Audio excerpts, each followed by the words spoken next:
सत्यभामा जी कभी कभी होता है ऐसा, जब बहुत स्वामी से प्रेम मिलता है तो सेवक को कभी कभी लगता है कुछ तो है ला, तभी तो इतना स्वामी हम पर कृपाल हो रहा, और भी तो सब है। तो सत्यभामा जी को भी कभी कभी लीला है प्रभु की। नारद जी भगवान के मन है, सत्यभामा जी के पास एक दिन गए महल में, वो प्राय भ्रमण ही करते हैं। सत्यभामा जी ने प्रणाम किया, पास बैठे, बहुत प्रसन्न मुद्रा में नारद जी। सत्यभामा जी ने कहा कि गुरुदेव, जो बहुत प्रिय वस्तु हो ऐसा सबको लगता है कि वो कभी हमसे बिछुड़े ना, और वो सदैव हमारे पास रहे, तो क्या उपाय किया जा सकता है? तो नारद जी ने कहा सिद्ध उपाय है, शास्त्र सम्मत उपाय है, संत सम्मत उपाय है, उस प्रिय वस्तु का दान कर दे तो कई गुना बढ़ करके मिलती है। तो हमें प्रीतम बहुत प्यारे लगते हैं, क्या दान कर दो। किसको दान? वो हम ही बैठे दान करो। आप बुलाए गए पंडित, संकल्प पढ़ा गया। अब इतने प्रभु लीला विहारी की सत्यभामा जी से वो चुप रहो, शांत रहो, बैठे रहो, और मैं श्री कृष्ण का दान करती हूँ। नारद जी संकल्प में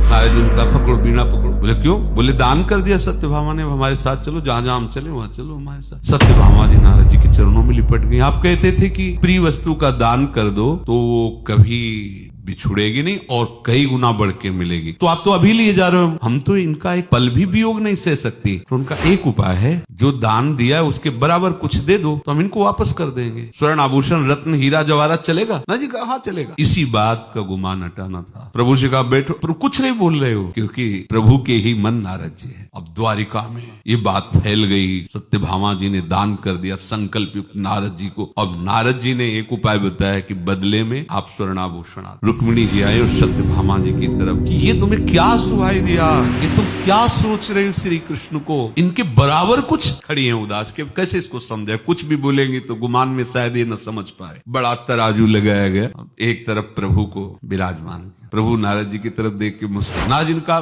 बस फटाफट लाओ अपने आभूषण चढ़ाओ। कुछ नहीं। रुक्मिणी जी कुछ बहन बचा लीजिए, नहीं तो हम श्री कृष्ण के बिना जीवित नहीं रह सकती। हमारे पास के सारे आभूषण सब चढ़ गए, अगर बराबर नहीं होंगे तो श्री कृष्ण को ले जाएंगे नारद जी, और हम इनके बिना जी नहीं सकते। चुप रहे रुक्मिणी। अष्टपट रानियों के सबके आभूषण मंगाए गए और बड़ा तराजू का पड़ला सब चढ़ाए गए। द्वारिकाधीश की संपत्ति टस से मस नहीं हुई। अब तो ये नारद जी का नहीं दे पाएंगे ना, उठाओ बीणा चलो हमारे साथ। अब सत्यभामा जी चरणों में गिरी। नारद जी का तुम्हारे पास संपत्ति नहीं है ना? हाँ नहीं।